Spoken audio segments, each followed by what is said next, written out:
శ్రవణున్నారు BRS party senior నాయకులు MLC ప్రస్తుతం మాట్లాడదాం. పొంగులేటి శ్రీనివాస్ రెడ్డి పైన ఇన్ని ఆరోపణలు చేస్తారు. ప్రభుత్వం వెనకేసుకొస్తుంది, మంత్రులు మాట్లాడతలేరు. ఏఐసిసి ప్రచారంలో తిప్పుతుంది, ఆయన పక్కన పెట్టుకొని ప్రచారం చేస్తారు. దురదృష్టం ఏంటి అంటే కంచె చేను వేసినట్టుగా అని ఒక సామెత.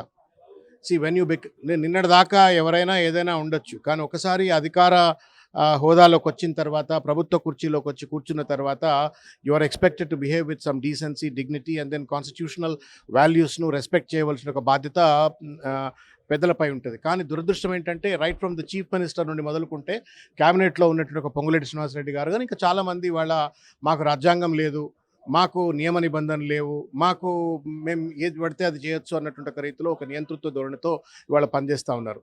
దానికి తోడుగా ఇవాళ ఏంటంటే ముఖ్యంగా ముఖ్యమంత్రి గారు రియల్ ఎస్టేట్ ఎక్స్పర్ట్ కాబట్టి ఆ ఎక్స్పర్టీస్ చుట్టే మొత్తం వ్యవస్థ అంతా కూడా తిప్పుతూ ఇవాళ ఒక దోపిడీ వ్యవస్థను ఇవాళ లగచర్లలో ముఖ్యమంత్రి గారు మొదలు పెడితే పొంగులేటి శ్రీనివాసరెడ్డి గారు బీయింగ్ ఎ రెవెన్యూ మినిస్టర్ కంపెనీలను బెదిరించి భూములు లాక్కున్నారు అని చెప్పని ఆరోపణలు వింటా ఉన్నాము. తర్వాత ప్రైవేట్ వ్యక్తులను బెదిరించి భూములు లాక్కుంటున్నారు అని చెప్పని ఆరోపణలు వింటా ఉన్నాము.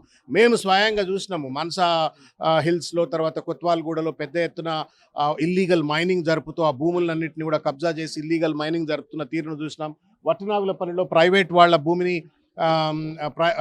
వేరే వ్యక్తుల భూమిని దాన్ని ఒక ఇద్దరు వ్యక్తుల మధ్యన ప్రైవేట్ డిస్ప్యూట్గా చిత్రీకరించి లేనిపోని అక్కడ ఉన్నటువంటి ఒక సర్వే డిపార్ట్మెంట్ వాళ్ళని వాడుకొని ఆ భూమిని కబ్జా చేయాలని వట్టనాగులపల్లిలో చేసిన ఒక ప్రయత్నాన్ని చూసినాము. నాదర్గుల్లో పోయి దాదాపు 7,000 కోట్ల రూపాయలు 10,000 కోట్ల రూపాయలు ఉంటుంది. అంత పెద్ద విలువైనటువంటి ఒక 373 ఎకరాల భూమిని వాళ్ళ కబ్జా చేయాలని చెప్పని ప్రయత్నం చేస్తూ ఉన్నారు.